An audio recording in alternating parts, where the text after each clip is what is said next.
इस वीडियो के अंदर 5 गलतियों के बारे में बात करेंगे जो आपको इस साल नहीं करनी है आपकी इन्वेस्टिंग जर्नी के अंदर। 2024-2023 की तरह एक तरफा रैली वाला साल नहीं होने वाला है, क्योंकि अभी कल के वीडियो में मैंने बताया था आपको कि सेबी के नॉर्म्स के कारण इंडियन मार्केट के अंदर में एफआईएस की तरफ से सेल ऑफ आ सकता है। ये तो एक कारण है, इसके अलावा कई कारण है।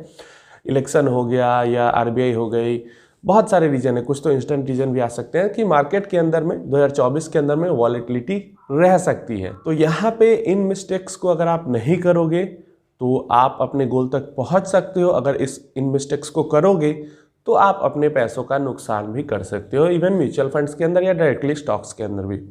सबसे पहला तो है फियर ड्रिवन सेल ऑफ, मतलब डर के कारण बेच देना।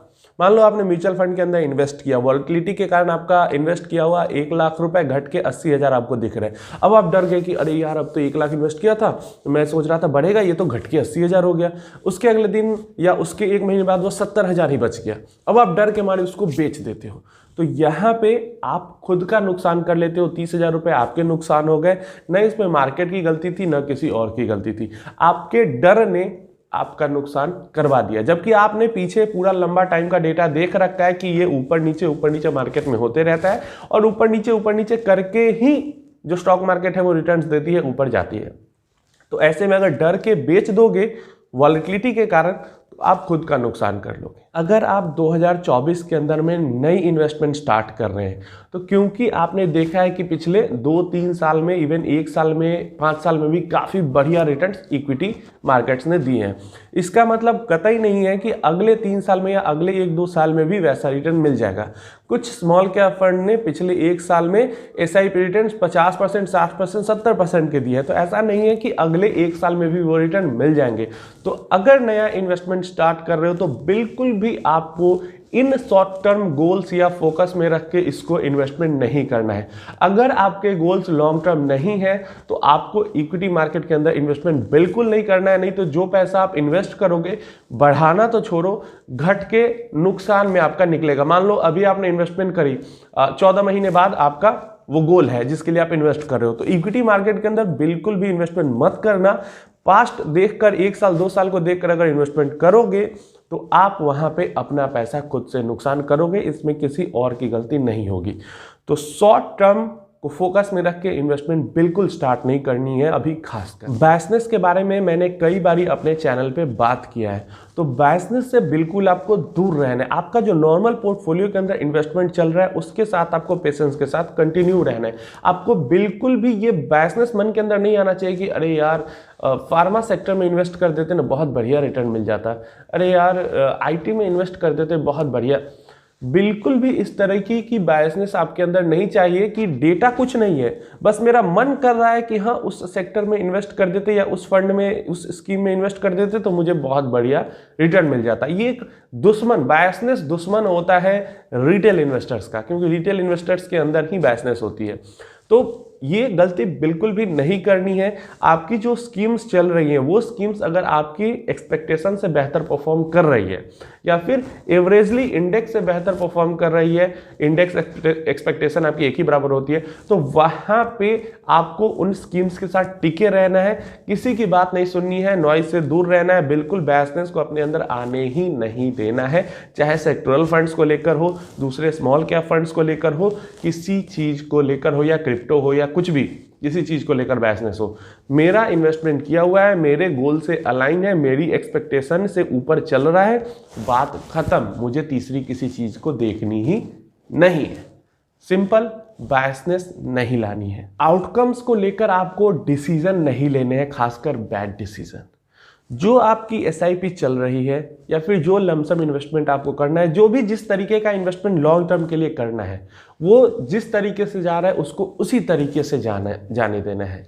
आउटकम्स को लेकर कि सेबी का नया नॉर्म आया है, इसके कारण मार्केट गिरेगी, तो अभी मैं इन्वेस्टमेंट नहीं करता हूँ। इलेक्शन है इस साल, इसलिए मैं अभी भाई, तुमको अगर 10 साल 15 साल के लिए इन्वेस्टमेंट करना है, 3 बार इलेक्शन आएंगे उस टाइम में। अभी के इलेक्शन से क्या लेना देना है आपको उसको।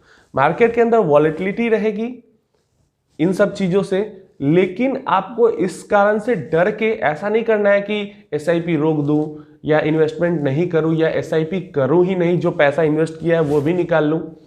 इन सब चीज़ों से दूर रहना है। आपको डेटा देखना है, क्या पास्ट में इलेक्शन नहीं हुए हैं, क्या पास्ट में कोई रिफॉर्म नहीं हुआ है। सबसे बड़ा रिफॉर्म तो 2018 में ही हुआ है और देखो 2018 से अभी तक कितना बढ़िया रिटर्न मिला है। तो इन सब चीज़ों को लेकर पहले ही ये नहीं सोच लेना है कि इससे तो मेरे पैसे खराब हो जाएंगे, मुझे रिटर्न नहीं मिलेंगे और मैं इन्वेस्टमेंट ही नहीं करता हूँ या एग्जिट कर लेता हूँ। जो भी इन्वेस्टमेंट चल रही है या इन्वेस्ट किया हुआ पैसा है, जब तक गोल कंप्लीट नहीं हो जाता उसको छूना नहीं है। वैसे ही एसआईपी चलने दिली है एंड इन्वेस्टमेंट करते रहना है। बिल्कुल भी इस गलती को नहीं करना है। डर लग रहा है, पास्ट का डेटा देखिए, पास्ट में इलेक्शंस भी हुए हैं, पास्ट में क्राइसिस भी आए हैं, पास्ट में रिफॉर्म्स भी हुए हैं। क्या मार्केट निगेटिव में है? ग्रोइंग इकोनॉमी की, डेवलप्ड हो चुकी इकोनॉमी का कभी भी डेटा मत देखो, डेवलपिंग इकोनॉमी का डेटा देखो। एंड इन लास्ट मैं बात करूंगा डिसिप्लिन के बारे में। डिसिप्लिन इक्विटी मार्केट के अंदर में एक तरीके से भगवान की तरह है। जितना ज़्यादा आप डिसिप्लिन के साथ इन्वेस्टमेंट करोगे, भगवान उतना ज़्यादा आपको आशीर्वाद देंगे, उतना ज़्यादा आपके बढ़िया रिटर्न्स बनेंगे। रिटर्न का XIRR मतलब रिटर्न की जो परसेंटेज है वो कम भी हो, आपका इन्वेस्टमेंट अमाउंट कम भी हो, लेकिन अगर आपके पास समय है और उस समय को आप डिसिप्लिन के साथ इन्वेस्ट कर रहे हो, लंबे समय तक डिसिप्लिन के साथ इन्वेस्ट कर रहे हो, तो कम रिटर्न्स कम पैसों के साथ भी बड़ा कॉर्पस बन सकता है। तो discipline one of the most important चीज़ है यहाँ पे मार्केट्स के अंदर में, चाहे म्यूचुअल फंड्स के थ्रू इन्वेस्ट करो या फिर डायरेक्टली इन्वेस्ट करो। तो जो एसआईपी चल रही है, जो इन्वेस्टमेंट हो चुका है, डिसिप्लिन पेशेंस के साथ उसके साथ बने रहना है। बिल्कुल भी ये गलती नहीं करनी है जो ऊपर की चारों गलतियां मैंने यहाँ पे बात की है। खासकर 2024 के अंदर में इनमें से कई गलतियां हैं जो कि कई सारे इन्वेस्टर मेरे वीडियो बनाने के बाद भी करेंगे, लेकिन आप अगर स्मार्ट इन्वेस्टर हो तो आपको इन सारी चीज़ों से बच के रहना है, मार्केट नॉइज से बच के रहना है। काफ़ी डर लगेगा, सबको लगता है, मुझे भी कभी कभी मैं समझता हूँ, फिर भी मुझे कभी कभी डर लग जाता है। तो नए इन्वेस्टर्स का तो और भी बुरा हाल होगा, लेकिन सिंपली हमें देखना है कि पास्ट में क्या चीज़ें हुई हैं, तो उस पर मार्केट ने कैसा रिएक्शन दिया है और कितने साल में रिकवरी हुई है, और पास्ट से जो अभी का समय है या फिर फ्यूचर का समय होगा वो और ज़्यादा बेहतर ही हुआ है और आगे और भी बेहतर ही होगा। पीछे 3-3 साल लगते थे रिकवरी में, अब 1 साल में रिकवरी हो जाती है। तो इन चीज़ों को आगे टाइम में और रिकवरी जल्दी होगी, तो इन चीज़ों को हमें समझना है और इसके ऊपर हमें डिसीजन लेना है। डर के, फियर में आके, ग्रीड में आके, आउटकम को देखकर इन सारी चीज़ों पे कोई भी डिसीजन नहीं लेना है। हमारा डिसीजन हमारे गोल के अकॉर्डिंग प्रॉपर होना चाहिए।